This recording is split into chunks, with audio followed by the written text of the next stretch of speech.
नमस्कार। आज हम सब भौतिकी के एक बहुत ही आप कह सकते हैं बुनियादी लेकिन दिलचस्प विषय पर थोड़ी गहराई से बात करेंगे, सरल रेखा में गति। कोशिश ये रहेगी कि जो मुख्य बातें हैं उन्हें एकदम आसान भाषा में समझें। तो चलिए शुरू करते हैं। सबसे पहली बात, और ये थोड़ी चौंकाने वाली भी लगती है शुरू में, कि कोई चीज रुकी हुई है या चल रही है, ये पक्के तौर पर कहना मुश्किल है, ऐसा? बिल्कुल, हाँ, यहीं से कहानी शुरू होती है। फिजिक्स में ना विराम मतलब रेस्ट और गति मतलब मोशन, ये कभी भी एब्सोल्यूट नहीं होते हैं। ये हमेशा रिलेटिव होते हैं, सापेक्ष। सब कुछ इस पर निर्भर करता है कि कौन देख रहा है, कहाँ से देख रहा है, जिसे हम कहते हैं निर्देश तंत्र या फ्रेम ऑफ रेफरेंस। अच्छा, सोचिए ना, जैसे चलती बस में आप बैठे हैं तो आपके साथ वाला यात्री आपके लिए तो स्थिर है। हाँ, वो तो कहीं नहीं जा रहा मेरे हिसाब से। बिल्कुल, पर कोई बाहर सड़क पर खड़ा है तो उसके लिए आप भी चल रहे हैं और आपका साथी यात्री भी, तो एक ही समय पर आप स्थिर भी हैं और गतिशील भी। वाह, मतलब नजरिया बदलने से सच्चाई बदल जाती है। कम से कम फिजिक्स में तो ऐसा ही है। ठीक है। अब मान लीजिए कोई चीज चल रही है, तो फिर हम ये कैसे बताते हैं कि वो कितना चली? इसके लिए दो शब्द आते हैं, दूरी और विस्थापन। इनमें क्या फर्क है? हाँ, ये बहुत जरूरी फर्क है। मान लीजिए कोई व्यक्ति 2 किलोमीटर पूर्व की तरफ गया, ठीक, और फिर वो मुड़कर 1 किलोमीटर वापस पश्चिम की तरफ आ गया। ओके। तो उसने कुल रास्ता कितना तय किया? 2 किलोमीटर जाने का, 1 किलोमीटर आने का, मतलब कुल 3 किलोमीटर। ये जो 3 किलोमीटर है, ये है दूरी, डिस्टेंस। ये एक अदिश राशि है, स्केलर। मतलब इसमें सिर्फ वैल्यू है 3 किलोमीटर, दिशा से मतलब नहीं। और विस्थापन, वो क्या हुआ इस केस में? विस्थापन होता है कि वो अपनी शुरुआती जगह से अब फाइनली कितनी दूर और किस दिशा में है।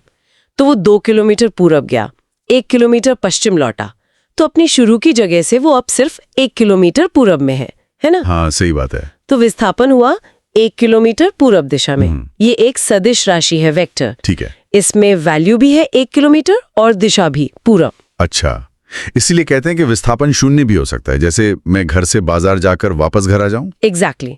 भले ही आपने 5 किलोमीटर की दूरी तय की हो, अगर आप वापस वहीं आ गए जहां से चले थे, तो आपका विस्थापन शून्य है।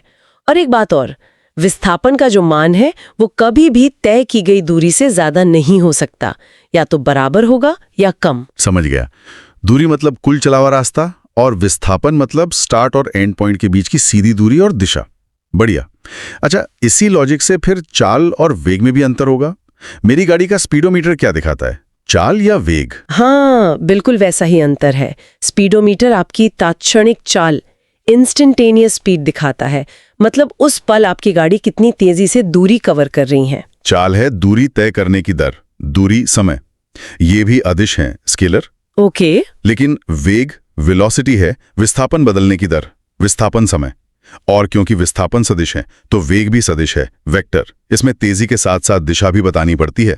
ओह, तो मतलब अगर कोई कार गोल चक्कर पर एक ही स्पीड से घूम रही है, मान लो 40 की स्पीड से, तो उसकी चाल तो 40 है। हाँ, चाल स्थिर है, पर उसका वेग बदल रहा है क्योंकि दिशा बदल रही है लगातार। बिल्कुल सही पकड़े।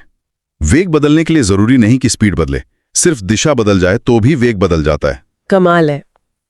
ठीक है, तो वेग बदल रहा है, और जब वेग बदलता है तब आता है त्वरण, एक्सेलरेशन, है ना? एकदम सही।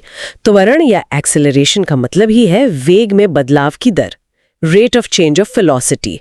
क्योंकि वेग सदिश है तो त्वरण भी सदिश है, वेक्टर। तो ये पॉजिटिव नेगेटिव कुछ भी हो सकता है। हाँ, अगर स्पीड बढ़ रही है उसी दिशा में तो त्वरण पॉजिटिव। अगर स्पीड घट रही है, जैसे ब्रेक लगाने पर, तो त्वरण नेगेटिव होता है। नेगेटिव त्वरण को हम मंदन, रिटार्डेशन या डिसेलरेशन भी कह देते हैं कभी कभी। और अगर वेग बदल ही नहीं रहा, मतलब स्पीड भी वही, दिशा भी वही, तो त्वरण शून्य है, 0। एक समान वेग से सीधी रेखा में चलती चीज का त्वरण शून्य होता है। ठीक है। और वो वेग समय ग्राफ वाली बात, उसके नीचे का एरिया विस्थापन देता है, ये कैसे? हाँ, VT ग्राफ बहुत काम का है। अगर आप वेग y एक्सिस और समय x एक्सिस का ग्राफ बनाएं, तो उस ग्राफ और टाइम एक्सिस के बीच का जो क्षेत्रफल होता है ना, वो असल में वेग गुणा समय का गुणनफल दिखाता है मोटे तौर पर। और वेग गुणा समय क्या होता है? विस्थापन। तो एरिया से विस्थापन पता चल जाता है। अच्छा, ये तो बढ़िया तरीका है। अब अगर त्वरण ना बदले तो मतलब एक जैसा रहे, कांस्टेंट, उसे एक समान त्वरित गति कहते हैं शायद। हाँ बिल्कुल, यूनिफॉर्मली एक्सेलरेटेड मोशन। जब त्वरण स्थिर रहता है तो चीजें बहुत आसान हो जाती हैं। तब हम गति के वो 3 मशहूर समीकरण इस्तेमाल कर सकते हैं। हाँ, वो v = u + at वाले। वही, पहला है v = u + at, दूसरा s = ut + ½ at², और तीसरा v² = u² + 2as। यहाँ u शुरुआती वेग है, v आखिरी वेग, a त्वरण, t समय और s विस्थापन। बिल्कुल, ये समीकरण तभी लगते हैं जब a यानी त्वरण कांस्टेंट हो। और ये काम कहाँ आते हैं, मतलब असल दुनिया में? अरे बहुत जगह, जैसे ये पता करने में कि अगर कोई कार एक स्पीड से चल रही है और ब्रेक लगाए तो उसे रुकने में कितनी दूरी लगेगी, स्टॉपिंग डिस्टेंस। अच्छा, वो कैसे निकालते हैं? तीसरे समीकरण से सोचिए, v² = u² + 2as। रुकने पर अंतिम वेग v = 0 हो गया, तो 0 = u² + 2as। यहाँ ब्रेक लग रहे हैं तो त्वरण a नेगेटिव होगा, तो s = -u² 2a। क्योंकि a नेगेटिव है तो s पॉजिटिव आएगा। इससे पता चलता है कि रुकने की दूरी s शुरुआती वेग u के वर्ग के समानुपाती है। ओह, मतलब अगर स्पीड डबल कर दें तो रुकने की दूरी 4 गुना हो जाएगी। u² है ना? एग्जैक्टली, स्पीड 30 से 60 करने पर रुकने की दूरी 4 गुना बढ़ जाती है। ये जानना सड़क सुरक्षा के लिए कितना जरूरी है। हाँ यार, ये तो वाकई सोचने वाली बात है। और वो ग्रेविटी में गिरती हुई चीजें, मुक्त पतन, फ्री फॉल। हाँ, फ्री फॉल भी एक समान त्वरित गति का एक स्पेशल केस है। जब हवा के प्रतिरोध को हम अनदेखा कर दें तो कोई भी चीज जो सिर्फ गुरुत्वाकर्षण के कारण गिर रही है, उसका त्वरण स्थिर रहता है। पृथ्वी के पास इसकी वैल्यू लगभग 9.8 मीटर सेकंड स्क्वायर होती है। इसे हम g से दिखाते हैं। और इसकी दिशा हमेशा नीचे की तरफ। हमेशा नीचे की ओर। तो इन सवालों में समीकरण लगाते समय ये ध्यान रखना पड़ता है कि ऊपर की दिशा को पॉजिटिव मान रहे हैं या नीचे की। उसी हिसाब से u, v, a और s के चिन्ह प्लस या माइनस लगाने होते हैं। ठीक है, समझ गया। इसमें साइन कन्वेंशन का ध्यान रखना जरूरी है। ओके, एक आखिरी चीज थी शायद, सापेक्ष वेग, रिलेटिव वेलोसिटी। वो क्या वाला है? रिलेटिव वेलोसिटी यानी सापेक्ष वेग का मतलब है एक चलती हुई चीज का वेग किसी दूसरी चलती हुई चीज के नजरिए से। जैसे? कोई उदाहरण? मान लीजिए आप हाईवे पर हैं। एक कार A 60 किलोमीटर प्रति घंटा से जा रही है। एक दूसरी कार B उसी दिशा में 40 किलोमीटर प्रति घंटा से जा रही है। ठीक है। तो कार A वाले को क्या लगेगा?